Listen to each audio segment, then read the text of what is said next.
ମହେନ୍ଦ୍ରୀ ଜଙ୍ଗଲ ନିକଟରେ ଖୁଲ୍ଲମଖୁଲା ଚାଲିଛି କୁକୁଡ଼ା ଲଢ଼େଇ ଏବଂ ଖୁଡ଼ଖୁଡ଼ି ଜୁଆ ଖେଳ। ମହେନ୍ଦ୍ରୀ ବସ୍ଷ୍ଟାଣ୍ଡରୁ କିଛି ଦୂରରେ ଏବଂ ଗରାଦଗୁଡ଼ା ବିଦ୍ୟାଳୟରୁ 1 କିଲୋମିଟର ଦୂରରେ ଖୁଲ୍ଲମଖୁଲା କୁକୁଡ଼ା ଲଢ଼େଇ ଚାଲିଥିବା ହେତୁ ପୁଲିସ ପ୍ରଶାସନ ଦୃଷ୍ଟି ଦେବାକୁ ସାଧାରଣରେ ଦାବି ହେଉଛି।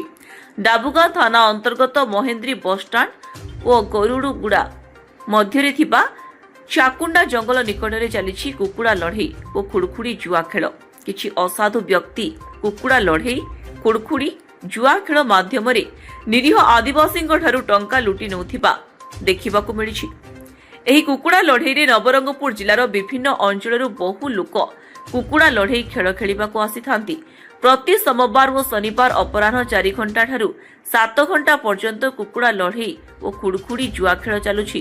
ତେବେ ସବୁଠୁ ଆଶ୍ଚର୍ଯ୍ୟର କଥା, ଡାବୁଗାଁ ଥାନାଠାରୁ ମାତ୍ର 3 କିଲୋମିଟର ଦୂରରେ ଏହି କୁକୁଡ଼ା ଲଢ଼େଇ ଚାଲିଥିବା ବେଳେ କିନ୍ତୁ ପୁଲିସ ବିଭାଗକୁ କୌଣସି ସୂଚନା ନାହିଁ।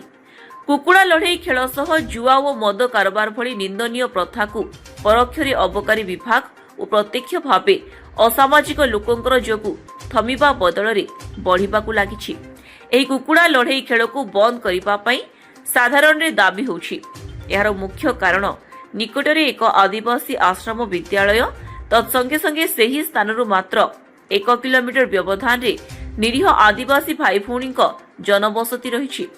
ଖୁଡ଼ଖୁଡ଼ି ଖେଳ ନିକଟରେ ଗଣ୍ଡଗୋଳ ହେଉଥିବା ଜାଣିବା ପରେ 112କୁ ଫୋନ୍ କରାଯାଇଥିଲା, କିନ୍ତୁ କୌଣସି ସୂତ୍ରରୁ ଖବର ପାଇ ଜୁଆ ମାଫିଆମାନେ ସେହି ସ୍ଥାନରୁ ପଳାଇ ଯାଇଥିଲେ। ବିଶେଷ ସୂତ୍ରରୁ ଖବର ମିଳିଛି, ଡାବୁଗାଁ ଥାନାଠାରୁ ମାତ୍ର 4ରୁ 5 କିଲୋମିଟର ଭିତରେ ଏଭଳି ଆଉ କିଛି ସ୍ଥାନରେ ଖୁଡ଼ଖୁଡ଼ି ଜୁଆ ଖେଳ ଏବଂ କୁକୁଡ଼ା ଲଢ଼େଇ ଜୋରସୋରରେ ଚାଲିଛି।